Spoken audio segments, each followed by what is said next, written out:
Hello, we are reaching you live from iBrand News in Lagos. Coming up, House of Representatives Minority Caucus asks EFCC to investigate Bala Usman over alleged 165 billion naira loot. Suicide bomber kills 6 police officers in the Somali capital Mogadishu. Malaysia declares nationwide lockdown as COVID-19 cases spike. Nigeria's revenue threatened as India slashes crude imports by 39.5 billion naira.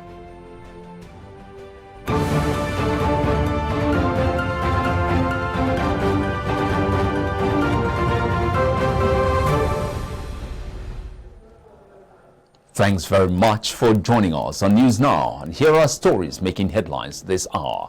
I'm Michael North.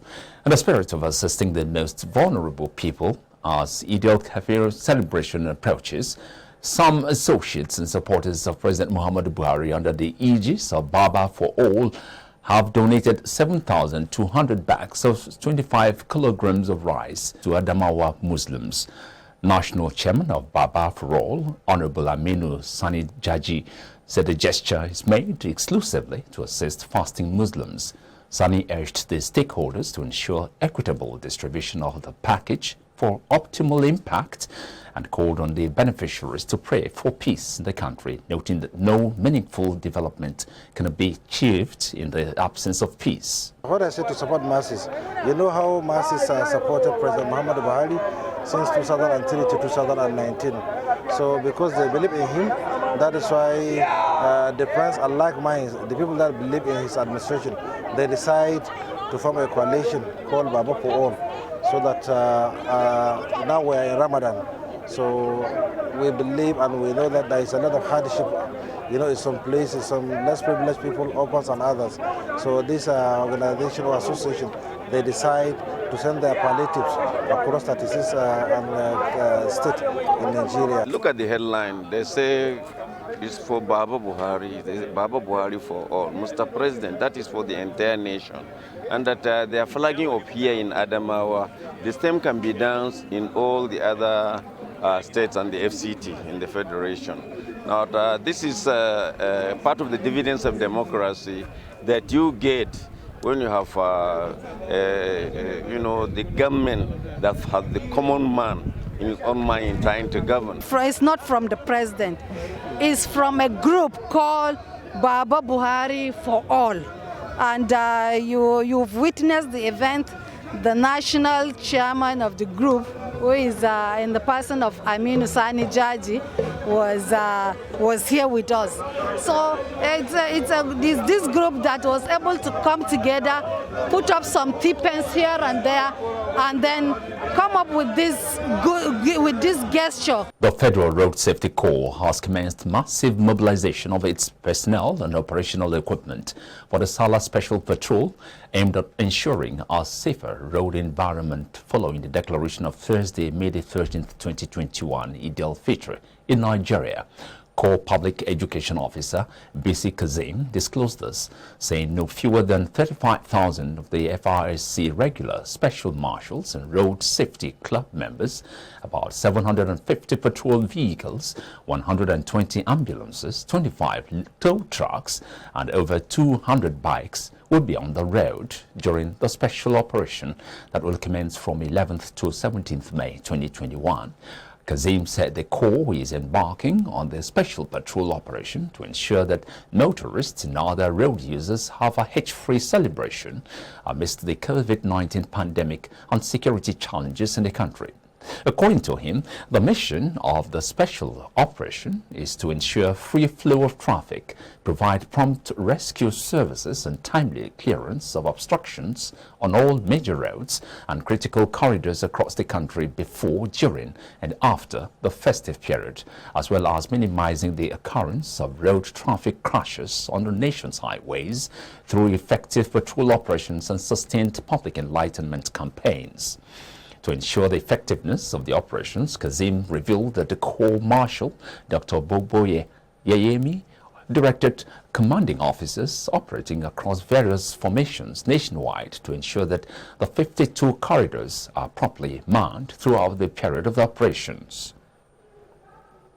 Now, the Minority Caucus in the House of Representatives has called on the Economic and Financial Crimes Commission, EFCC, to investigate the suspended Managing Director of the Nigeria Ports Authority, Bala Usman, over alleged mismanagement of 165 billion naira. The caucus disclosed this in a statement signed on Monday by the Minority Leader of the House of Representatives, Honorable Ndude Elumelu. They said such huge economic crime against the nation should not be left to an administrative panel of inquiry, but committed to an anti-graft agency for independent investigation. It therefore asked the Economic and Financial Crimes Commission to immediately take in the indicted Managing Director, Bala Usman, and commence a system-wide investigation with a view to prosecuting her if found wanting. The lawmakers expressed concern that by committing the alleged NPA looting to an administrative panel, political manipulations and partisan influences are taking precedence over what should have been a system-wide investigation into a monumental fraud. Now, Governor of Rivers State, Nyesom Wike, has called on true nationalists who believe in the indivisibility of Nigeria to rise and work together to rescue the country from disintegration. The governor made the call when he hosted members of the South-South Zonal Working Committee of the People's Democratic Party at the Government House, Port Harcourt. Governor Wike said it is obvious that All Progressives Congress APC-led federal government has not only lost capacity to solve the protracted insecurity problem plaguing the country, but do not have any iota of empathy for Nigerians. Speaking further, Governor Wike said despite the peculiarity of the different people of the South-South, there is need for the people to see themselves as one and make it difficult for outsiders from the zone to infiltrate the region. The government has said there's no propaganda that can solve the problem. No amount of propaganda. The government, APC governors have come out to say the present government of APC will solve security problem. When will they solve? Every day I will solve. Every day I will solve. People are dying every day I will solve. Oh no. And say, look, Nigerians, we have failed you. The promises we made to you, we have failed you. And honorably, as it is done in other advanced countries, honorably say, look, since we cannot perform, since we cannot carry out the covenant we had with Nigerians, we quit. But you know, Nigeria is a place where nothing like honor. No integrity. So it's also good for Nigerians, not merely also shouting and crying. When the time comes, you have your mandate. You have your paper to say, I don't want you again. No ethnicity, no religion should be brought into place now. But there comes a time there's nothing you can do, because now that he shifted to Niger State, now that the governor was threatened, he had no choice but to speak out. That if this happens to us, which is close to Abuja, then no part of the country is safe. In the South-South today, most of our people can no longer go to farms. And if our people cannot access their farms, it's a clear signal of the impending food crisis we are going to face in this nation. The Yorubas have formed a group called the Amoteku to protect their people. The Igbos have done the same. We believe that there cannot be meaningful development under the threat to life property. The Independent National Electoral Commission, INEC, has mapped out ways to convert polling points into substantive polling units across the 33 local council district areas of Oyo State. This was made known by the Resident Electoral Commissioner, Michiu Agboke, during the Stakeholders Forum held in Ibadan in preparedness for the 2023 general election. Recall that the nation's electoral umpire INEC had announced February the 18th, 2023 as the date for the next general election across the federation. It also guaranteed that the will of the people will count in the next election in Ekiti and S.O.N states respectively. Political stakeholders present at the meeting also emphasized the urgent need for a safe and more secure environment for the voting population. What is left at stake now is how to convert voting points to polling units that can serve new settlements in areas that are fortunate to have an existing voting point. Your collective effort at disseminating the same information at the grassroots level, that the information we expect you to disseminate is that INEC is not creating additional polling units. INEC is not creating additional polling units, but rather INEC is converting existing voting points to polling units. Polling units were created.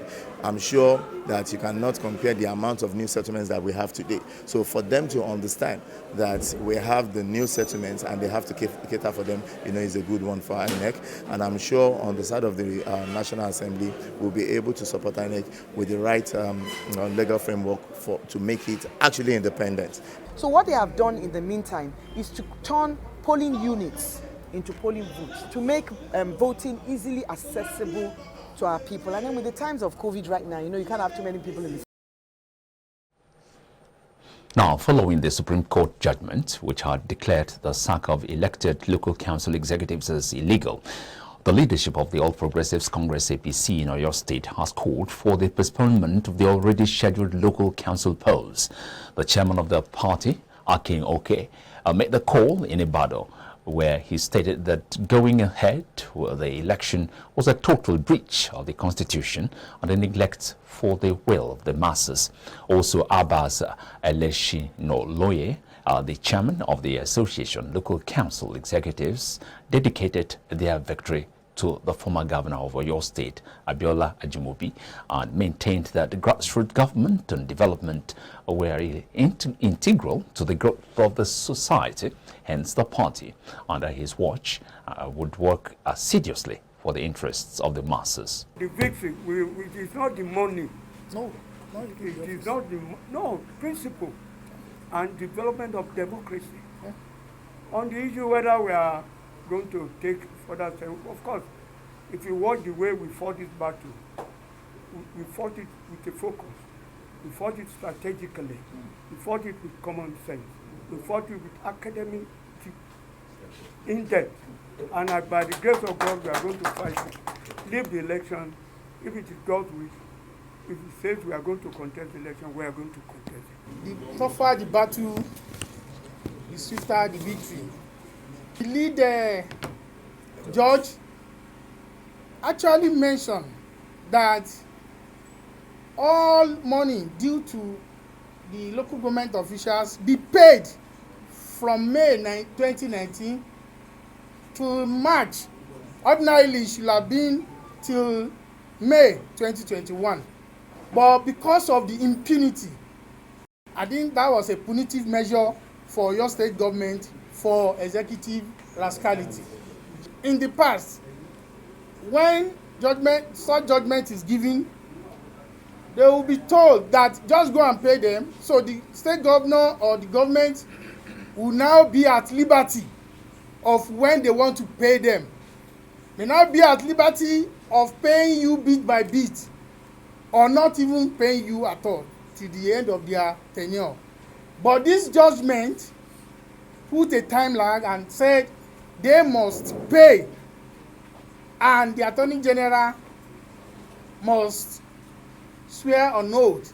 People's Democratic Party, KADUNA State Chapter, has called on the State Electoral Independent Commission, SIECOM, to ensure free and fair, credible election by giving maximum concentration to the forthcoming local government chairmanship and councillorship elections slated for June the 21st without fear or favor of any political party.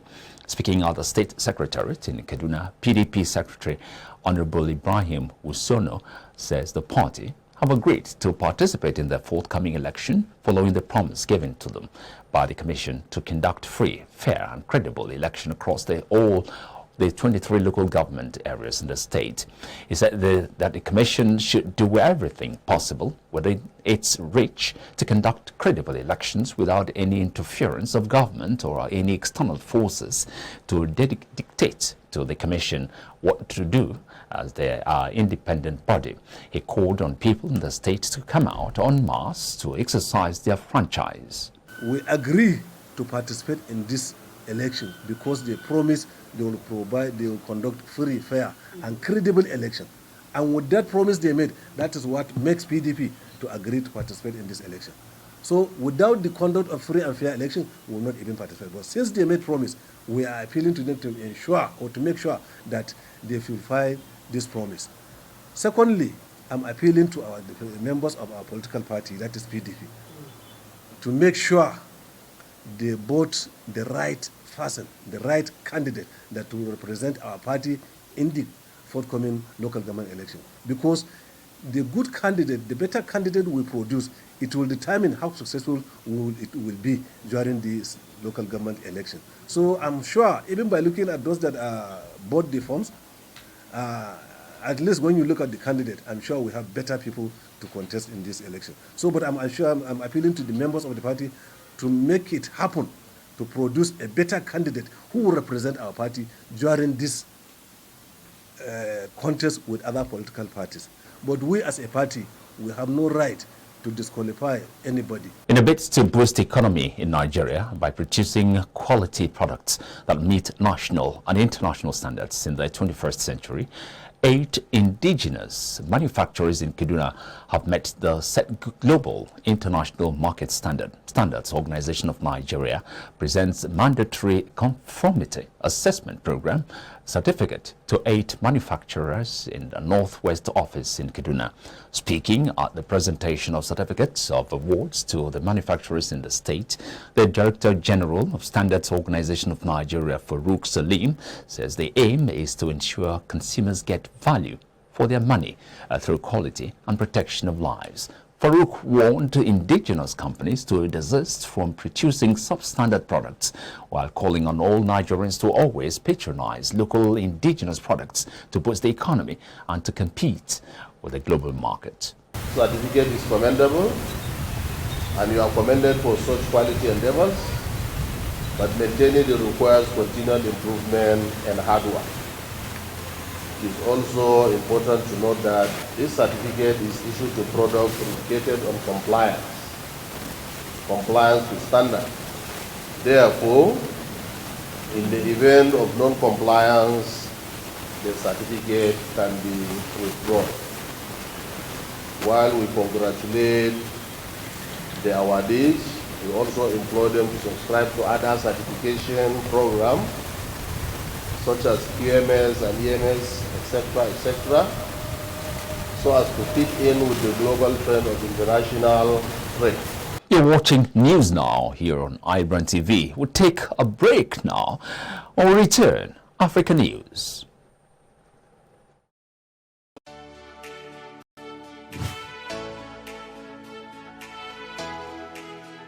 Most people don't understand the magic of a perfect skin, the allure of a well-pampered skin.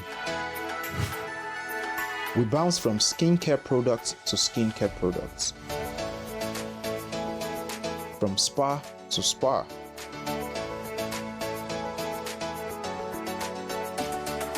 Looking for that ideal solution.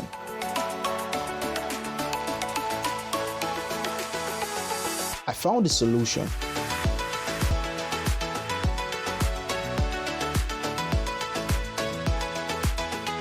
And it's Blemiville Skincare and Spa.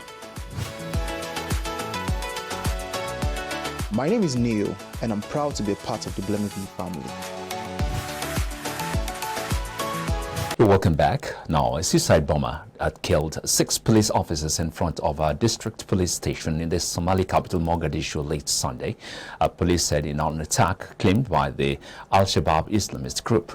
6 police officers, including the commander of the Waberi district police, were confirmed dead and 6 others were injured in the blast. Somali police spokesman Major Sadiq Aden Ali Duktishe told reporters.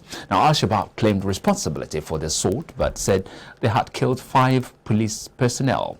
The Al-Shabaab insurgency has battled since 2008 to overthrow Somalia's internationally backed central government and establish its own rule based on a harsh interpretation of the Islamic law. It carries out regular gun and bomb attacks in Mogadishu and elsewhere in Somalia. Tunisia on Sunday started a week of coronavirus restrictions covering the Eid al-Holiday as hospitals battle to stay afloat as COVID-19 cases soar. Prime Minister Hichem Mechichi said Friday that Tunisia was going through the worst health crisis in its history and that health facilities were at risk of collapse. We saw an exponential increase in cases starting October until we reached a peak in the demand around mid-February. The demand for oxygen increased 4 times compared to the normal periods. Until next Sunday, mosques, markets and non-essential shops must close. Gatherings and family or cultural celebrations are banned and people are forbidden from traveling between regions. An overnight curfew begins at 7 p.m. instead of 10 p.m.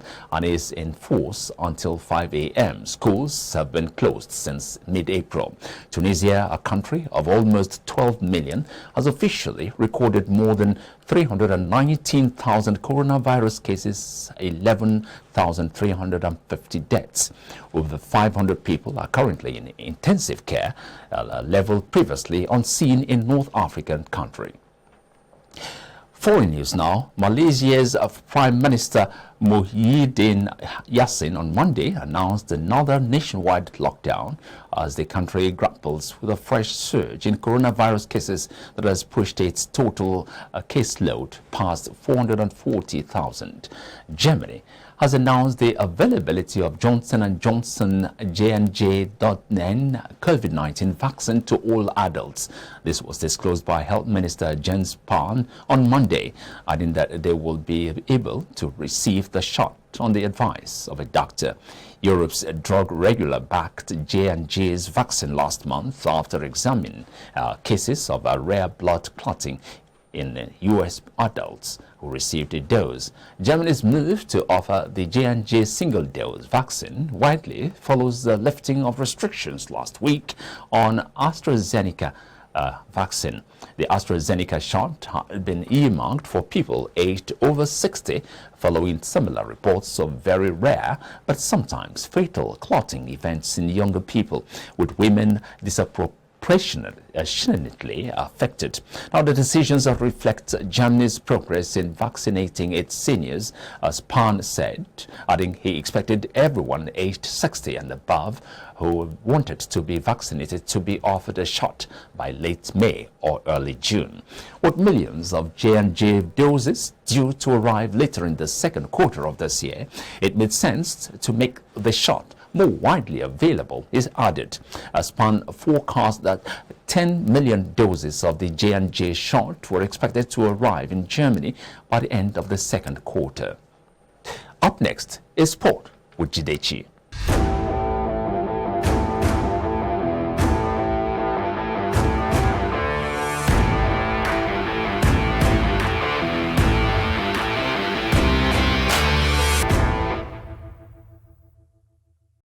Welcome to the Sports Update. I am Jidechi Chidi Ezier.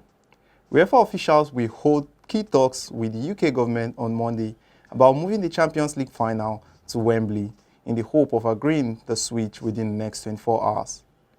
The UK government will be asked to waive the requirement to quarantine on arrival in the United Kingdom for around 1,000 UEFA staff and broadcasters needed to put on the final. If granted, Chelsea's clash with Manchester City would take place in London in front of 22,500 fans.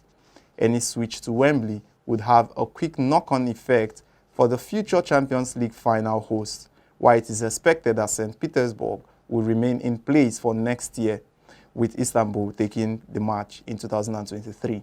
The Nigeria Football Federation, NFF, is looking for quality teams to engage the Super Eagles in friendly games ahead of the 2022 World Cup qualifiers, with the Confederation of African Football have moved to September in 2021. According to reports, the NFF is negotiating with Senegal, Cameroon and Ghana, among other big footballing nations in Africa, for matches against the Super Eagles. NFF Director of Media and Communications, Ademola Olajire, said yesterday that no concrete agreement has been reached with any of the countries, adding that the Federation will disclose the opponents when it reaches an agreement with them. Super Eagles are in Group C of the Qatar 2022 World Cup qualifying race alongside Cape Verde, Central African Republic and Liberia.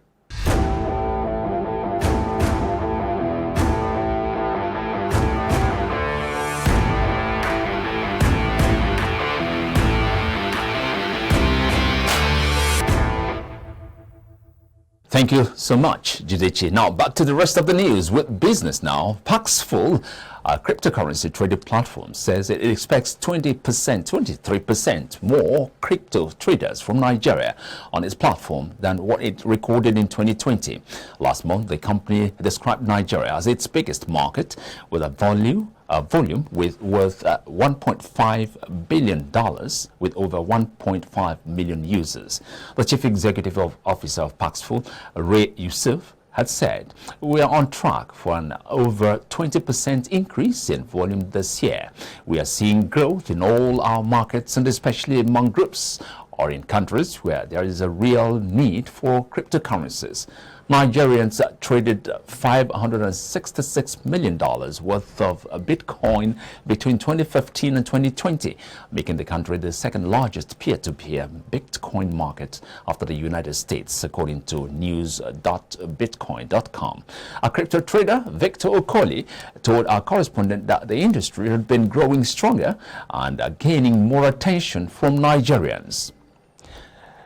Now, SEC steps in as more Nigerians buy foreign stocks. The Securities and Exchange Commission has said it will register and actively monitor brokers selling stocks for foreign companies in furtherance of its mandate of ensuring investor protection and market transparency, especially for retail investors. The Executive Commissioner of Operations SEC, Mr. Dayo Obisa, was quoted in a statement by SEC on Sunday. According to Obisa, SEC intends to license firms offering foreign stocks under a digital sub-broker regulation, which should provide a form of clarity to their activities. He said the requirement would ensure regulatory responsibilities on board clients, custody of assets, and compliance with reporting requirements were met. He said, ultimately, we expect that registration will ensure that only genuine platforms target retail investors. We already have one of the platforms at a very advanced stage in the registration process.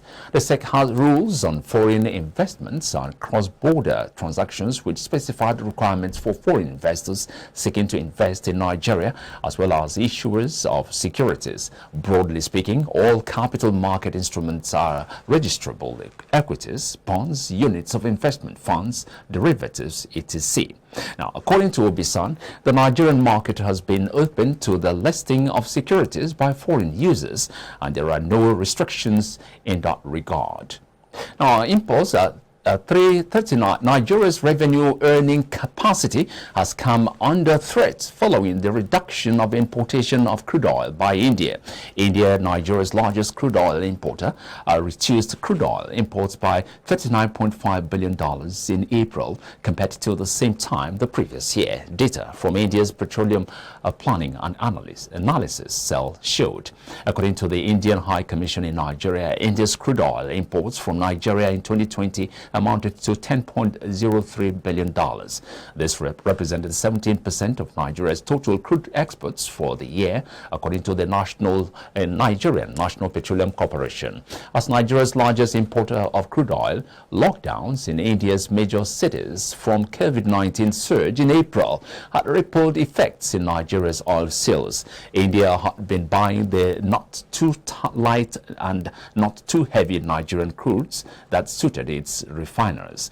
India also plans to increase local crude oil production and reduce import expenses as its population swells, according to Bloomberg. The state-owned oil and natural gas corporation produces about 20.3 million tons of crude oil annually, increasing total production to 40 million tons, with reduced total imports to 67%. Now, closing on that note, we call it a wrap here on iBrandTV. Thank you very much for watching. I am Michael Nath.